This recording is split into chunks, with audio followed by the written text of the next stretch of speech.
Greetings, this is I, the Dalek Emperor. Welcome back to another DALEKCAST, episode 225, I presume. Anyway, yes, so, first question comes from Dylan Stolensberger. It reads, why did you have help from the Cybermen during the Flux invasions when your fleet withdrew? The reason why we had to help the Cybermen is because, well, it wasn't just Skaro that was being affected by the Flux.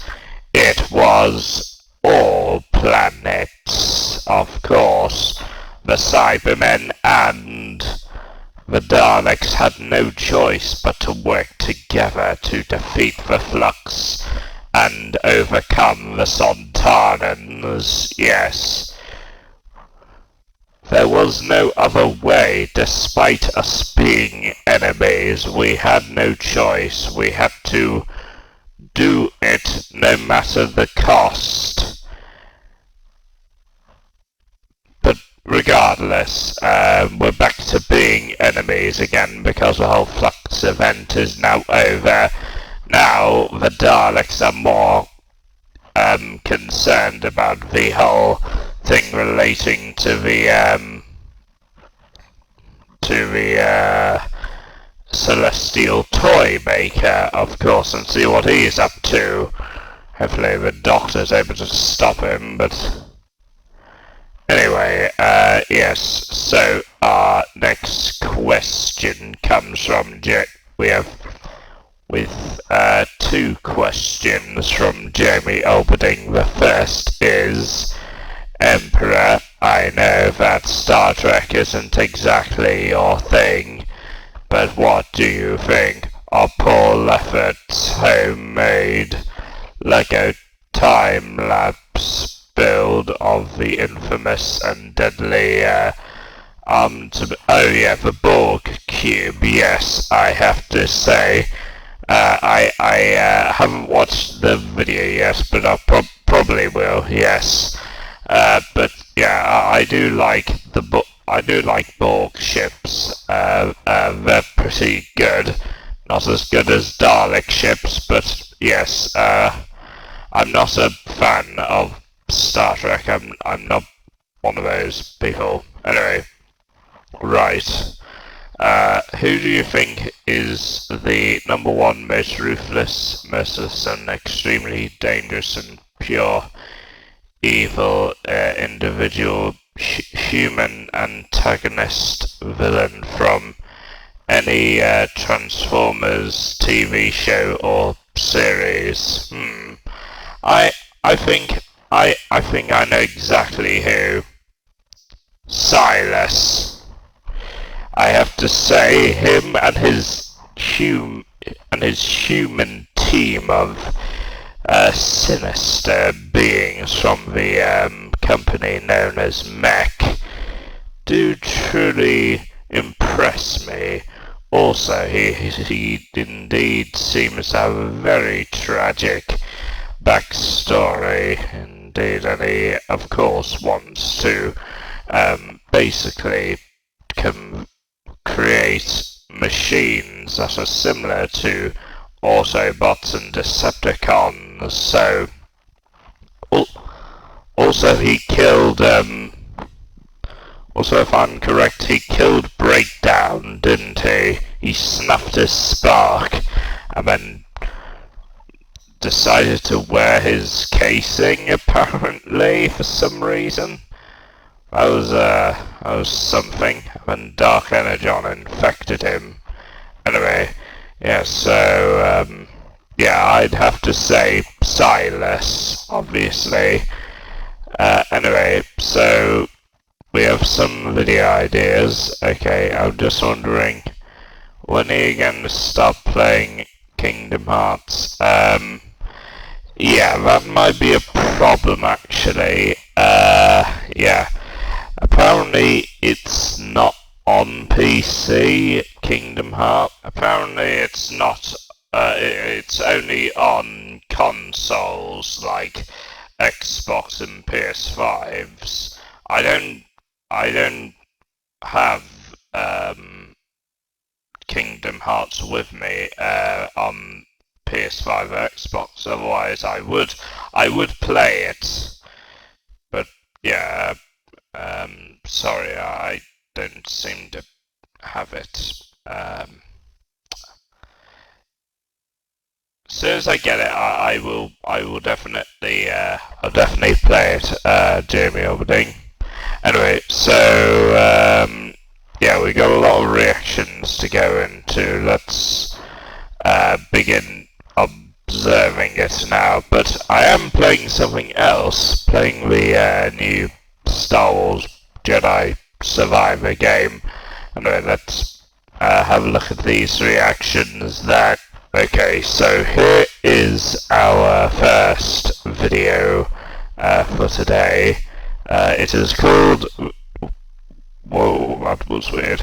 Okay, so our first video for today is called The Errant Venator Explain Red Smuggler's Star Destroyer.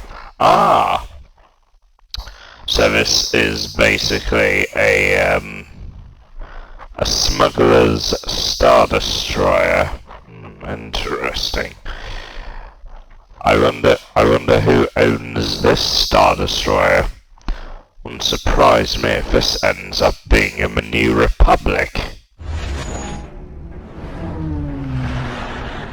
Yeah, if this ship ends up like in a future Mandalorian episode or something. Oh yes, do not adjust your eyes. It's a bright red Star Destroyer, and it's perhaps the second most famous Imperial Star Destroyer in Star Wars Legends, right after Grand Admiral Thrawn's Chimera.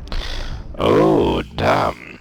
That sounds like a very interesting name, the Chimera.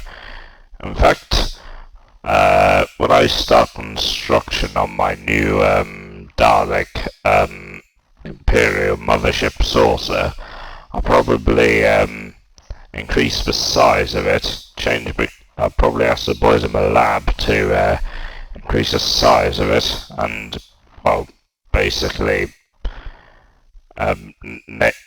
christen it the Chimera.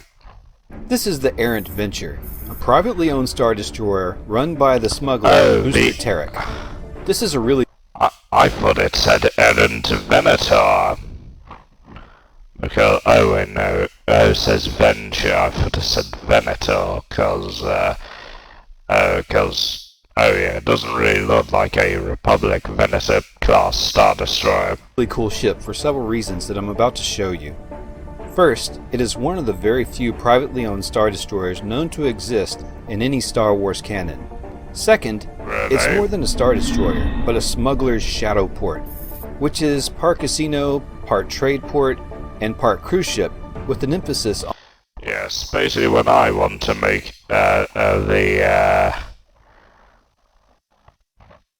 when I've finished construction on my ship, the Chimera Superion, I will probably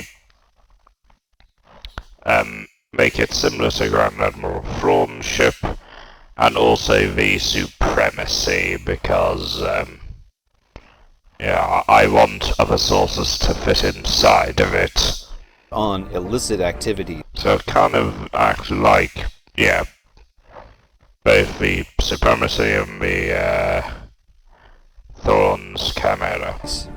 Third, it makes many appearances in Star Wars Legends stories, and it was even the temporary home of Luke Skywalker's new Jedi Academy. Really? Let's first get into how it came to be in Booster Tarek's possession. Sometime after the fall of the Empire, the New Republic was embroiled in a conflict with the dreaded Imperial warlord Hussein Isard, where the supply of Bacta, an essential medical supply in the galaxy, was disrupted. And Isard controlled a super star destroyer, the Lasonkia, and various other ships including Imperial Deuce star destroyers. Rogue Squadron, led by Wedge Antilles, coordinated with Booster Tarek in an unofficial capacity and laid a trap for the Lasonkia. Right. Rogue Squadron used Booster's shadow port at Yagdul as a kind of base from which to harass Isard's forces. The Lasankia and the Imperial II Star Destroyer Virulence was dispatched to destroy the station. But the Super Star Destroyer fell into a trap consisting of gravity well generators to prevent jumps to hyperspace and several powerful tractor beams. Booster also faked the target locks of some 300 proton torpedoes. The Virulence moved into the path of the tractor beams, disrupted the tractor locks that allowed the Lasankia to escape. After the Bacta War simmered down, there was no way the New Republic would allow a private entity, especially a smuggler such as Booster, to own a fully armed and operational Star Destroyer, yet Booster did not want to give it up. Instead, a compromise was brokered with the profitable assistance of another famous smuggler, Talon Card, in which most of the armament would be dismounted from the Virulence and then sold to the New Republic, allowing only the legal limit of armament for civilian ships to remain on the Star Destroyer. Booster agreed and renamed the Star Destroyer Errant Venture. This is certainly one way to run your business of illicit trade. You could take a ship such as this to the periphery of areas where goods are in need, perhaps the edges of the Imperial Remnant, or a trade route along Hutt space, the occasional visit to Nar Shaddaa, or wherever a profit could be made. Yes, indeed, yes. I think in the past, a while ago, there's been a couple of Imperial remnants in my empire, but now it's reformed back into Resurgence Empire, and of course, I'm of course not basically doing what I'm basically succeeding what the First Order failed to do. And if the authorities decided they'd had quite enough of the Shadowport's presence, the Errant Venture could easily disappear, either to a hidden location or simply a safer trading venue. Now, the Errant Venture was a maintenance nightmare. It required a minimum crew of almost 5,000 just to keep everything running. This is an example of bigger is not always better. There was no way Booster could maintain all of its systems. In fact, it was said to operate no more than 10 heavy turbolasers if it could maintain even those. At least, this is the official story. Suffice it to say that its firepower, even though it may have been greater than what Booster really let on, operated at a fraction of what it was in Imperial service. Let's go over each section of this modified Star Destroyer and how it was used. The Errant Venture consisted of 3 main sections, and each had subsections. The 3 sections were the Black level, the Blue level, and the Diamond level. The Black level was the lowest part of the ship. This is where Booster offered no services of his own in any official capacity, but much illicit trading was going on here. This is also where the main docking bay, called Docking Bay 15, is located. I imagine this may also have served as a basic maintenance, refuel, and repair section, as a service, of course. Above the Black level were various living quarters and hotel suites of decent quality, and then the Blue level, which are the 3 center decks of the bulk of the Star Destroyer's hull. This included many shops, restaurants, game areas, and what was known as Trader's Alley.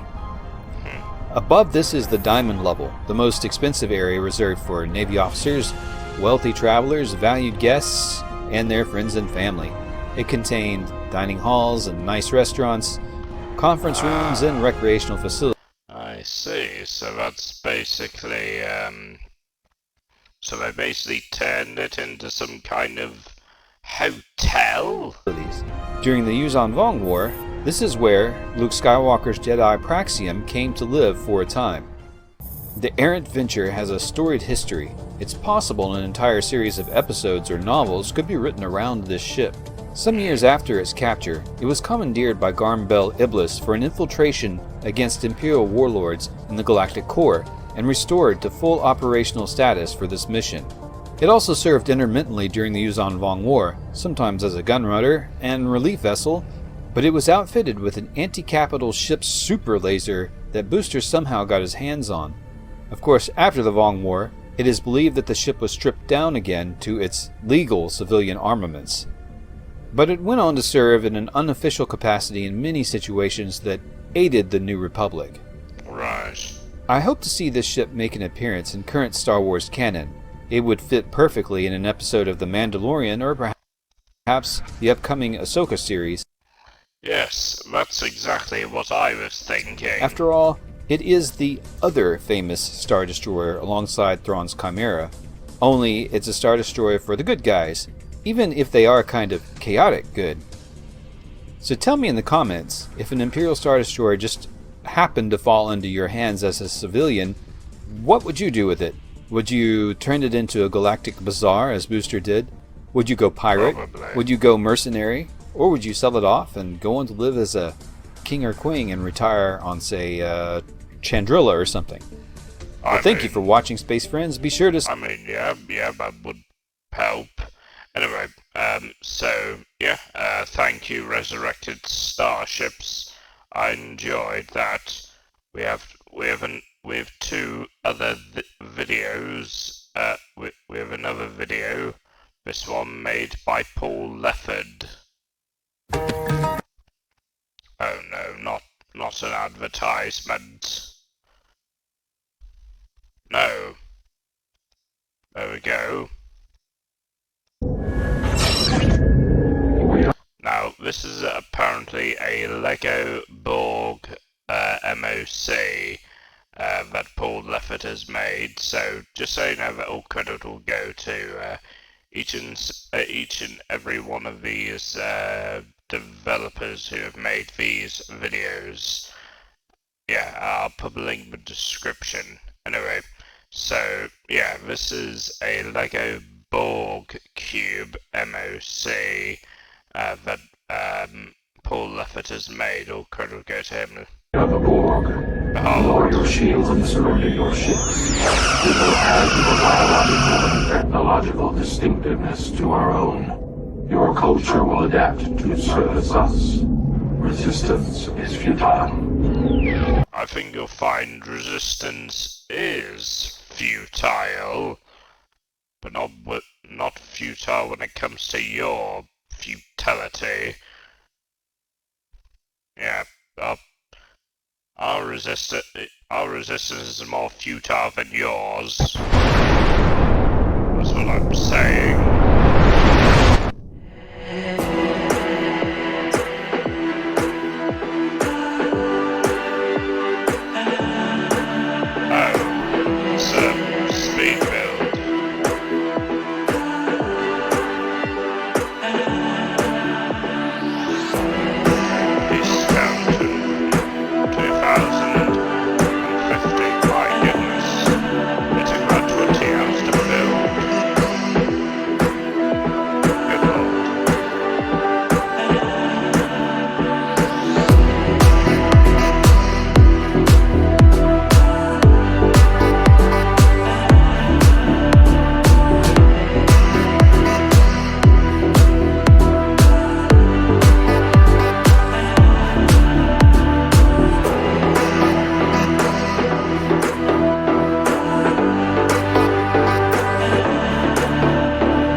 This is really impressive, the how long it took for him to make this.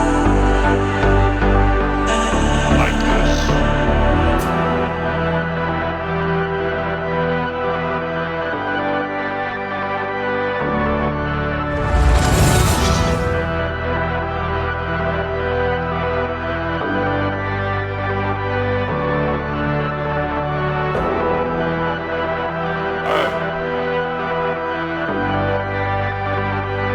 I presume that's an exhaust pause.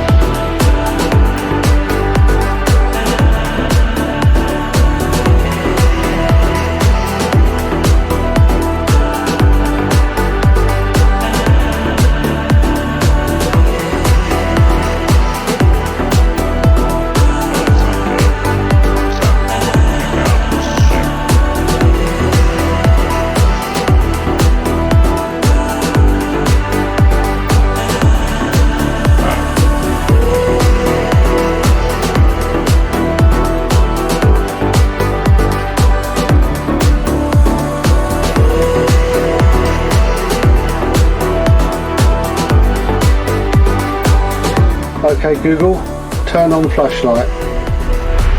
Turning flashlight on.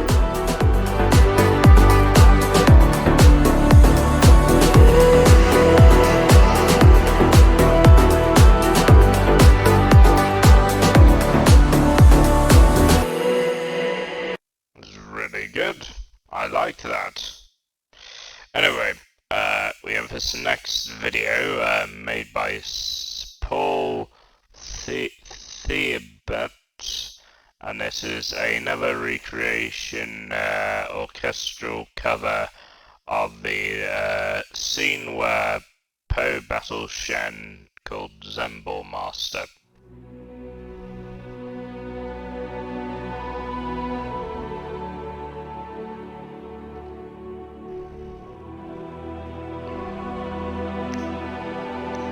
Ah yes, I remember this.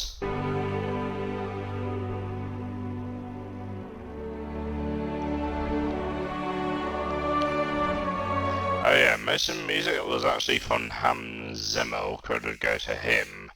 But yeah, all credit go to Paul Theobert as well.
So this is from the bit where he finds an apiece. It's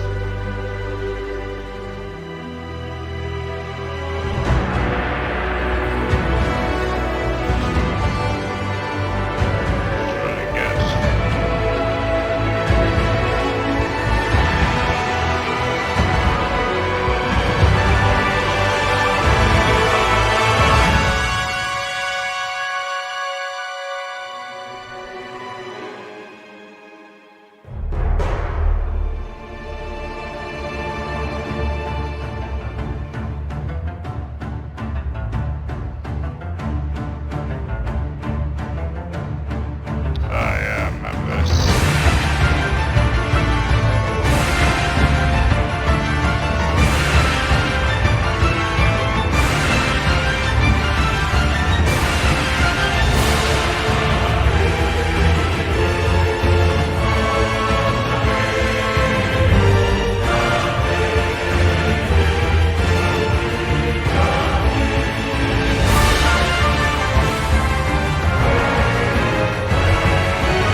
say, I really do like orchestral covers. They're really good.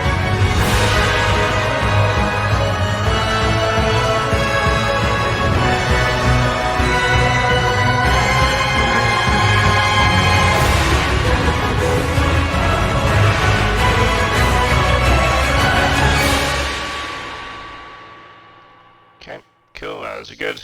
Anyway, so we got two Mando things made by L again.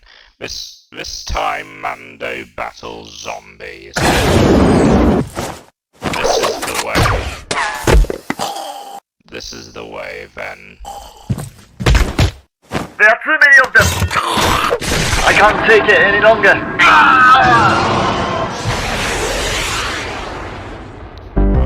I believe he's driving his N1 Starfighter.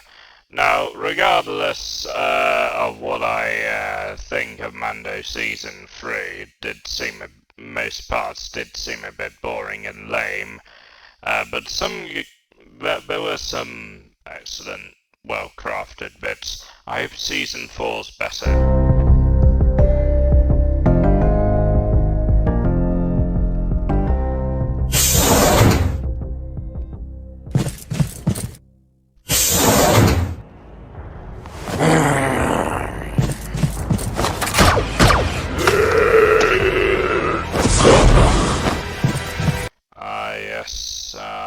I think I know what they're doing. They're pulling the, the Blackwing virus that was in the comics. I think they're doing that. I think that's what Mando's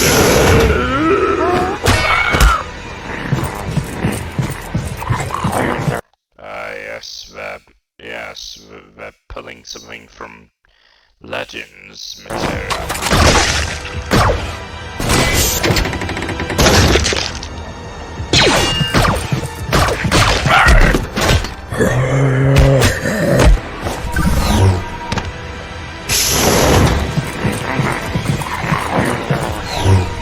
Seems not even zombies can penetrate Beskar.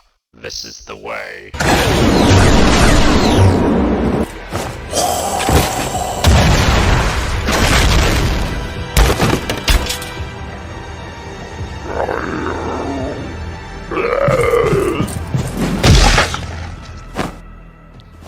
You are alive. I thought you were dead. Is that actually what it was?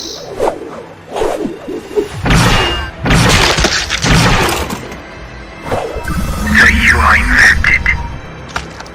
That isn't it.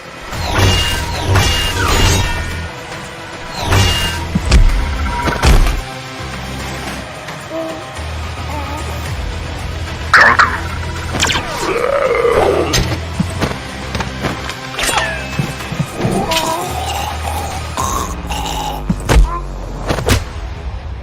That was a mistake.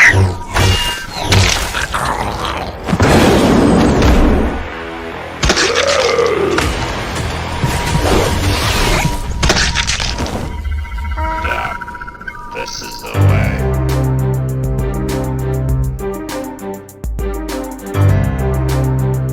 That was good. Again, well done, L. With another one where Mando battles aliens, apparently.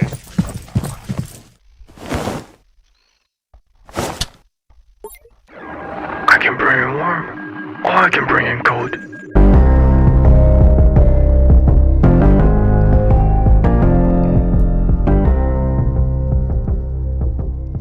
It's too late. Oh dear.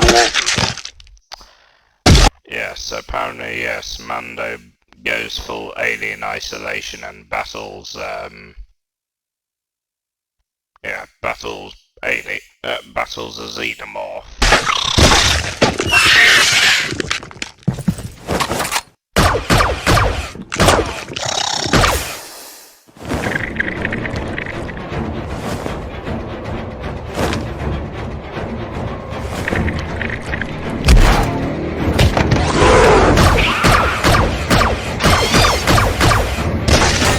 Nice try.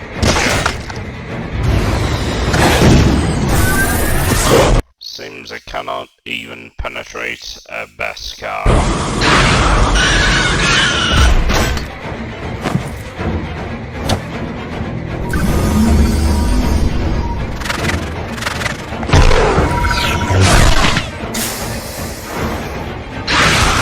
Man, the Darksaber's pretty badass. I can't believe Moff Gideon destroyed it.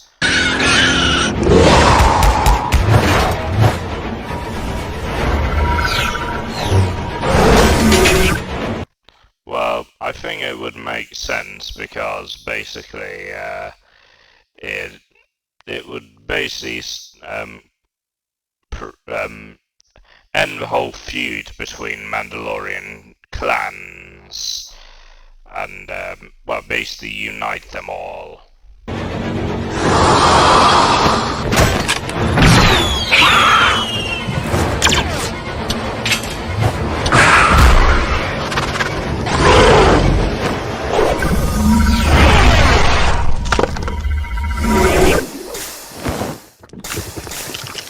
Damn.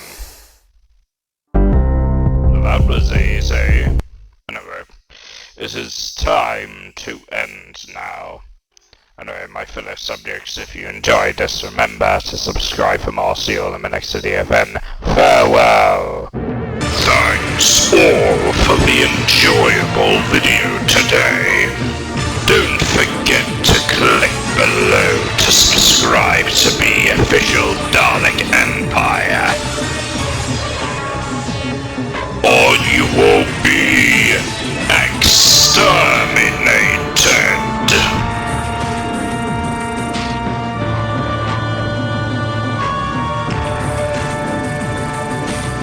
There will be no resistance.